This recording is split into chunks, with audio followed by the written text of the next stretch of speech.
बेदम हुए बीमार दवा क्यों नहीं देते? बेदम हुए बीमार दवा क्यों नहीं देते? तुम अच्छे मसीहा हो, शिफा क्यों नहीं देते? मिट जाएगी मखलूक तो इंसाफ करोगे, मुंसिफ हो तो हश्र उठा क्यों नहीं देते? बचाओ बेटी पढ़ाओ का बजट घटा दिया गया, जिससे साफ है कि ये सिर्फ नारेबाजी थी और कुछ नहीं। किसानों की बदहाली हम सबके सामने, टीचर ही नहीं पहुंच पा रहे हैं। सरकार कह रही है कि डिजिटल इंडिया और एआई से तालीम का इंतजाम होगा, मगर जरा जमीन पर देखिए, उत्तर प्रदेश में सिर्फ 22% सरकारी स्कूलों में कंप्यूटर है। मेरे संसदीय क्षेत्र कैराना में कई सरकारी स्कूल शिक्षक न होने की वजह से बंद और मदरसा एजुकेशन के बजट में 57% की कटौती कर दी गई है। क्या यही सबका साथ सबका विकास है? हेलो मैं दानिश। आइए एक राशन जी का देश की पार्लियामेंट में कल के दिन यानी बीते दिन पर जो भाषण दिया गया है बजट पर, आइए उनको सुन लेते हैं क्या क्या उन्होंने खास मुद्दे उठाए हैं। आपके क्षेत्र में क्या खास मुद्दे हैं? आपको अगर मौका मिले पार्लियामेंट में बोलने का तो आप किन मुद्दों को उठाएंगे? आइए इस वीडियो को देख लेते हैं। ये वीडियो देख करके भाई आपको बहुत ही अच्छा लगने वाला है। डीएल गोल्डन न्यूज़ चैनल को सब्सक्राइब करें, वीडियो पूरा देख लेते हैं। BJP will get a big slap. Where is he? Is Iqra Chaudhary, Chaudhary. please. धन्यवाद सभापति महोदय। आज मैं यूनियन बजट 25-26 पर अपनी बात रखने के लिए खड़ी हूँ। भारत के संविधान के आर्टिकल 38 भारत को एक वेलफेयर स्टेट के तौर पर पेश करता है और सरकार की जिम्मेदारी है कि बजट और उससे जुड़ी वेलफेयर स्कीम्स के जरिए इन आर्टिकल्स को हकीकत में लाया जाए। इसलिए यूनियन बजट सिर्फ एक आंकड़ों की किताब नहीं, बल्कि सरकार की प्राथमिकता और वेलफेयर स्टेट के संविधान से जुड़ी वफादारी का आईना है। सरकार की जिम्मेदारी है कि इकोनॉमिक पॉलिसीज, जिनमें बजट भी शामिल है, ऐसी बनाए जाए जो गैर बराबरी को कम कर सके और सबसे ज्यादा गरीब वर्ग को सहारा दे। बजट वो लाइफलाइन है जिससे शिक्षा, स्वास्थ्य, पेयजल, सोशल सिक्योरिटी, SC/ST माइनॉरिटी, गरीबों की भलाई के लिए स्कीमें चलाई जाती है। मगर ये बजट को देखकर महसूस होता है कि ये भविष्य के निर्माण से ज्यादा हेडलाइन बटोरने का एक दस्तावेज है। इससे सबसे ज्यादा प्रभावित होने वाली वही लोग पीछे छूट रहे हैं जिन्हें सरकार के सहारे की सबसे ज्यादा जरूरत थी। वो किसान जो बढ़ती लागत से परेशान हैं, वो नौजवान जो बेरोजगारी का सामना कर रहे हैं और वो औरतें जो निजामती रुकावटों से जूझ रही हैं और वो गरीब जो महंगाई के बोझ के तले दबे हुए हैं। This government is proudly marketing the income tax exemption of 12 lakhs. But the question is, how many Indians even earn that much to benefit from it? Only 2.2% of Indian population pays direct taxes, whereas no relief has been given in regards to indirect taxes, the burden of which falls on everyone, especially the poor and weaker section of the society. This clearly shows that this is not an inclusive budget. GST की ऊंची दरों ने आम आदमी की कमर तोड़ दी है। जरूरत इस बात की है कि खाद्य सामग्री, दवा, स्कूल की किताबें और जरूरत की चीजों पर टैक्स कम किया जाए। पेट्रोल डीजल पर टैक्स कम करने की कोई कोशिश नहीं हुई, जिसका सीधा असर हर नागरिक पर पड़ता है। आर्टिकल 41 कहता है कि सरकार को ये कोशिश करनी चाहिए कि वो अपनी इकोनॉमिक हालात और रिसोर्सेज के हिसाब से लोगों को रोजगार दे। इस बजट ने बेरोजगारी दूर करने की दिशा में कोई ठोस उपाय नहीं दिया है। नई नौकरियों की बात तो छोड़िए, जो पहले से थी वो भी खत्म होती जा रही हैं। स्किल डेवलपमेंट प्रोग्राम के नाम पर करोड़ों खर्च किए जा रहे हैं, मगर सवाल ये है कि ट्रेनिंग लेने के बाद कितने नौजवानों को असल में नौकरी मिल रही है। सरकार के पास इसका भी कोई आंकड़ा नहीं है। सरकारी विभागों में लाखों पद खाली हैं, मगर भर्ती का कोई प्लान नहीं है। आर्टिकल 45, जिसके द्वारा सरकार की जिम्मेदारी है कि हर बच्चे को 6 साल की उम्र तक फ्री और जरूरी तालीम मिले ताकि उनका बुनियादी तालीमी डेवलपमेंट सही से हो सके, जिसको संसद ने शिक्षा का अधिकार अधिनियम बनाकर और भी मजबूती दी थी, परंतु इसकी जमीनी हालत क्या है वो किसी से छुपी नहीं है। नगरीय क्षेत्रों में सरकारी स्कूलों में शिक्षक न होने की वजह से स्कूल बंद हो रहे हैं तथा दूरस्थ ग्रामीण क्षेत्र के स्कूलों में टीचर ही नहीं पहुंच पा रहे हैं। सरकार कह रही है कि डिजिटल इंडिया और एआई से तालीम का इंतजाम होगा, मगर जरा जमीन पर देखिए, उत्तर प्रदेश में सिर्फ 22% सरकारी स्कूलों में कंप्यूटर है। मेरे संसदीय क्षेत्र कैराना में कई सरकारी स्कूल शिक्षक न होने की वजह से बंद हैं और मदरसा एजुकेशन के बजट में 57% की कटौती कर दी गई है। क्या यही सबका साथ सबका विकास है? इसी तर्ज पर अस्पताल हैं जहां पर डॉक्टर नहीं है। आर्टिकल 47 अच्छी सेहत और जिंदगी के स्टैंडर्ड को बेहतर बनाने की आवश्यकता पर जोर देता है।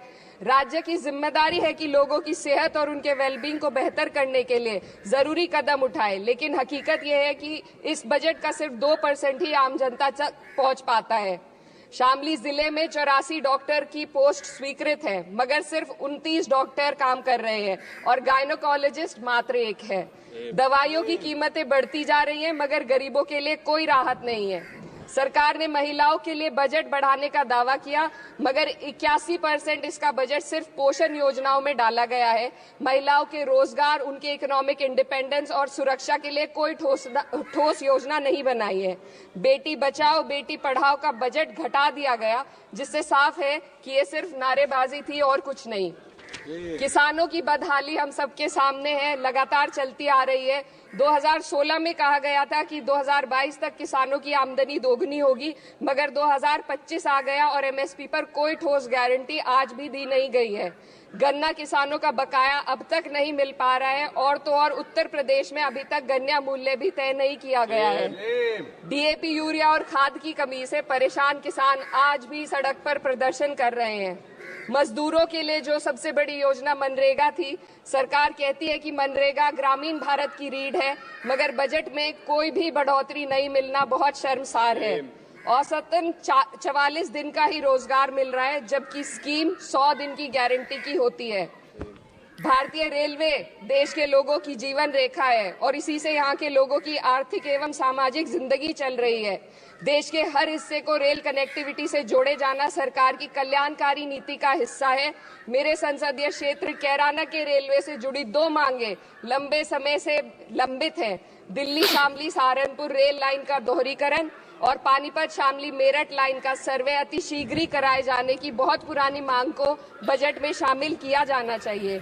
देश भर में बिजली की दरें बेहद असमान है।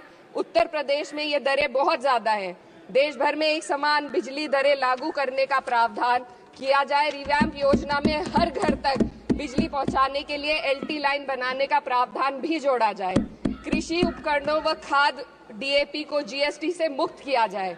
किसानों की एमएसपी की मांग को पूरा करने के साथ साथ उत्तर प्रदेश के किसानों को गन्ना मूल्य निर्धारण पिछले वर्ष से बढ़ाकर किया जाना बेहद जरूरी है।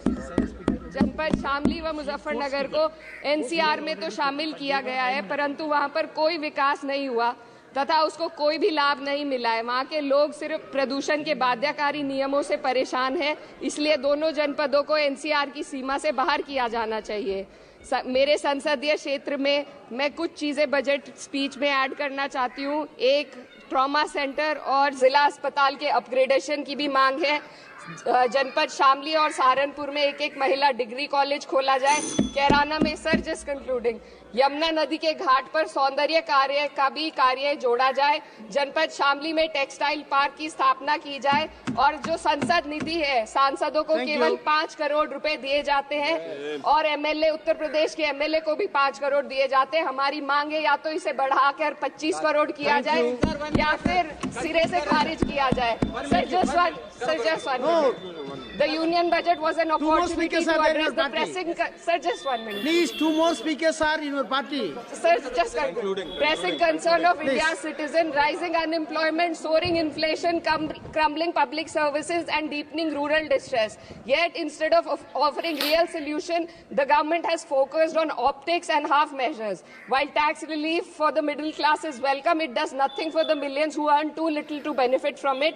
Education remains underfunded, rural employment stagnates and farmers continue to struggle without meaningful support.